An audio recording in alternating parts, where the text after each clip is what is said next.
पुराण अंतर्गत पुरुषोत्तम क्षेत्र महात्म्यर चतुर्थ अध्याय पुंडरीक एवं अम्बरीश द्वारा भगवान स्तुति तथा पुरुषोत्तम क्षेत्र रे रही भजन करिबारु तांकर मुक्तिर वर्णन विषय को आमे उपस्थापन करिबा। जैमिनी ऋषि कहउछंती पुंडरीक एवं अम्बरीशंकर मनरे निर्वेद अर्थात खेद एवं वैराग्यर उदय होगला।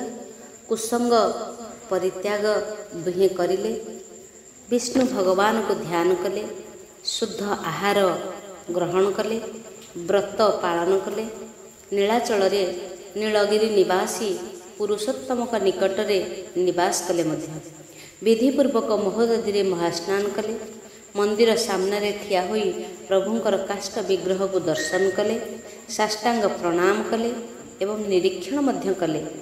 किंतु यही समय रे से प्रभुंकर विग्रह दर्शन करि परिलेनि। तत्परे चिंतारे व्याकुल होई से न देखिबारु अनशन व्रत मध्य आरंभ करिदेले। प्रभुंकर पाप नाशक परम पवित्र नाम को कीर्तन कले। तृतीय रात्रि रे तांको एक ज्योति दर्शन हैला। पुनः 3 दिन पर्यंत धैर्यपूर्वक उपवास कले। एहीपरि जेतेबेले से 7 रात्रि 7 दिन सेठारे उपवेशन करिसंती सेतेबेले प्रभुंकर दर्शन मिलिला। तांका भितरे दिव्य ज्ञान प्रकटित हैला। पापरु दूरे गले। शंख चक्र गदा पद्मधारी जगन्नाथ को से दर्शन कले। से दिव्य वस्त्राभूषण रे भूषित थिले। तांकर रत्नमयी चरण कमल को दुहिंकर शिरभाग रे धारण कले। प्रफुल्लित नेत्र कमल विशाल उज्ज्वल थिला। मुखरे प्रसन्नता, बामांगरे श्री लक्ष्मी देवी विराजिता। आखिरे दंडायमान थिबा प्रहल्लाद आदि वैष्णव मानू जे कि भगवान कर चित्त निज आड़ को आकृष्ट करथिले। भगवान श्रीहरि निजर श्री विग्रह रे धारण कले। वक्षस्थल रे कौस्तुभमणि विराजित विश्वमय मूर्ति को धारण करी से ज्योतिर्मय प्रतिभात हेउथिले। दुहे 3 बार प्रभु को परिक्रमा मध्य कले। हाथ जोड़ी साष्टांग प्रणाम कले। अति प्रसन्न चित्तरे जगदीश्वर को स्तुति आरंभ करुछंती। पुंडरीक स्तुति। हे जगतर आधार, आपण को मोर प्रणाम। आपण सृष्टि पालन संहारर कारण अटंती। हे परमात्मन नारायण, आपण समस्त को शरण दियंती। एकमात्र आपण ही परमार्थ अटंती। उत्पत्ति नाश आदि विकारु सर्वदा दूर रे अटंती। ध्यान रूपी नेत्र रे देखुथिबा महात्मा मानंकु नित्यानंद स्वरूप मानि थांती। आपण चैतन्य भास मात्र। संपूर्ण जगतर आपण हेउछंती स्वामी, समस्तंकर अधिष्ठान तथा ऊपर रे विद्यमान आपणकर स्वरूप अतीव निर्मल। मूढ़ हृदय धरी मानव आपण को किपरि बा जानिबो। हे नाथ, मु अतीव दीनहीन होई आपणकर शरण रे आसीछि।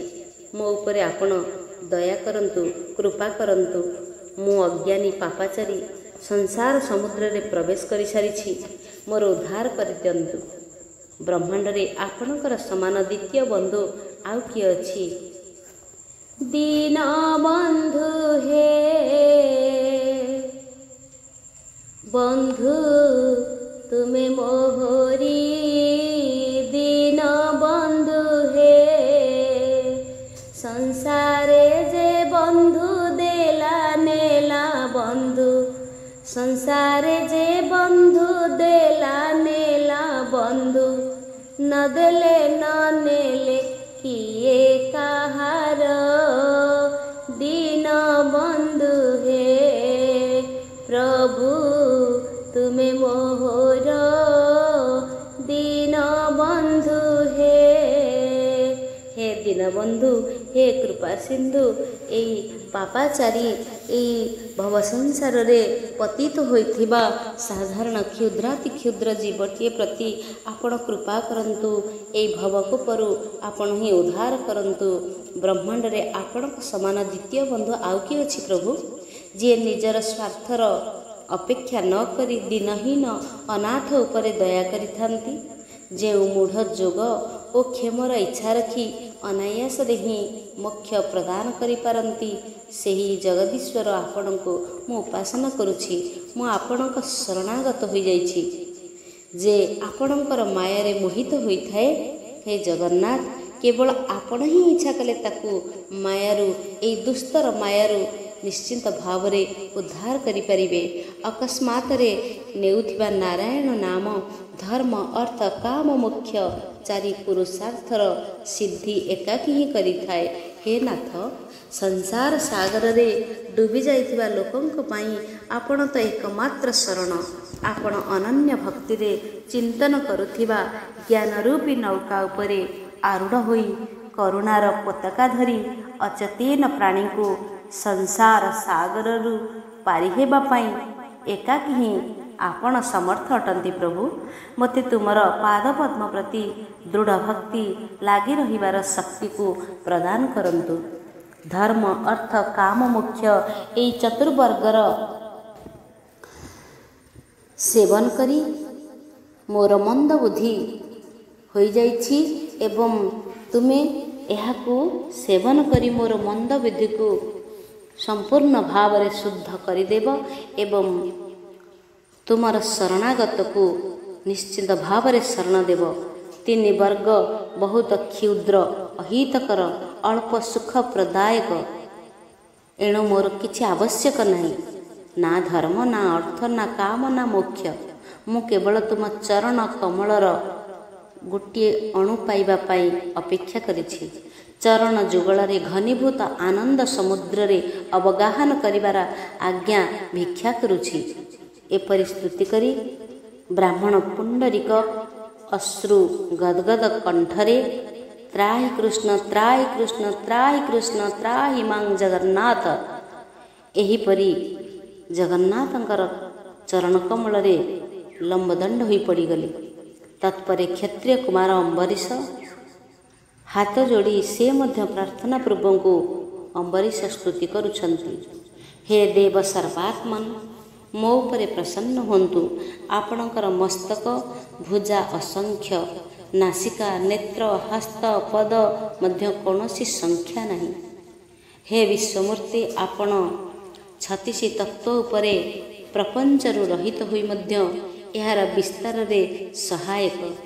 ଜରାୟୁଜ, ଅଣ୍ଡଜ, ସ୍ୱେଦଜ, ଉଦ୍ଭିଜ ଏହି ଚାରି ପ୍ରକାର ପ୍ରାଣୀ ଭରି ହୋଇଥିବା ଜଗତର ଆପଣ ହିଁ ଏକମାତ୍ର ଆଶ୍ରୟଦାତା ଅଟନ୍ତି।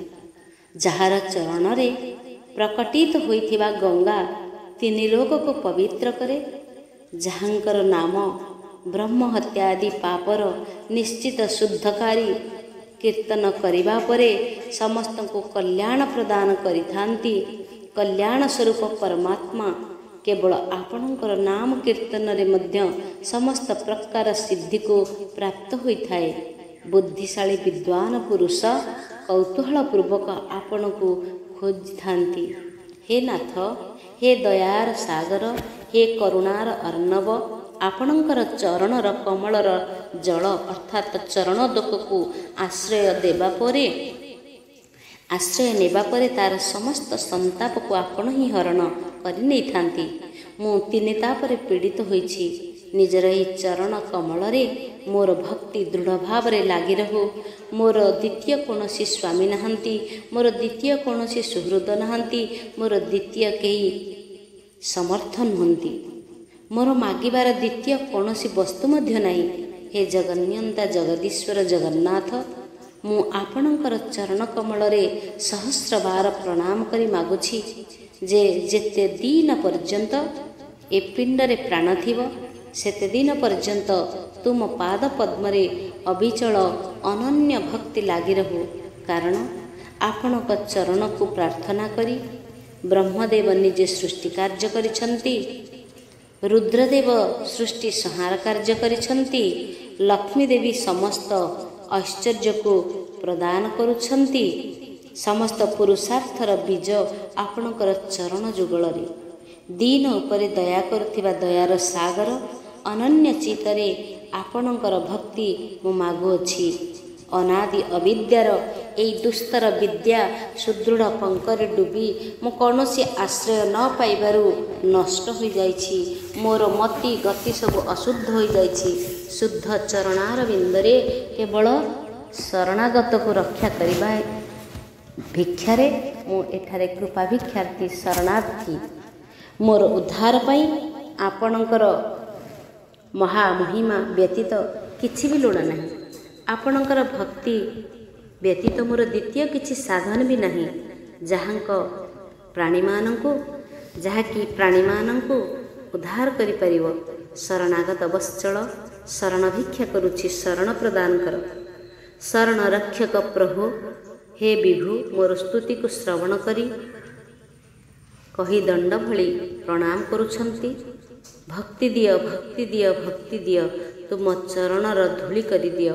ପୁଣ୍ଡରୀକ ଅମ୍ବରୀଶ ଚକ୍ଷୁ ଖୋଲି ଦେଖନ୍ତି ଦିବ୍ୟ ରତ୍ନ ସିଂହାସନରେ ବିଜେ ନୀଳ ମେଘ ସମାନ ନୀଳ ଶ୍ୟାମ କାନ୍ତିଧାରୀ ପୁରୁଷୋତ୍ତମଙ୍କୁ। ନେତ୍ର ପ୍ରସନ୍ନ କମଳ ସମାନ ବିଶାଳ ଥିଲା, ଅଧର ଲାଲ, ନାସିକା ମନୋହର ଥିଲା, ଦିବ୍ୟ କୁଣ୍ଡଳ କର୍ଣ୍ଣରେ ଝଲମଲ ହେଉଥିଲା। ଭଗବାନଙ୍କର ଚାରିଭୁଜରେ ଶଙ୍ଖ ଚକ୍ର ଗଦା ପଦ୍ମ ବିଭୂଷିତ ଥିଲା।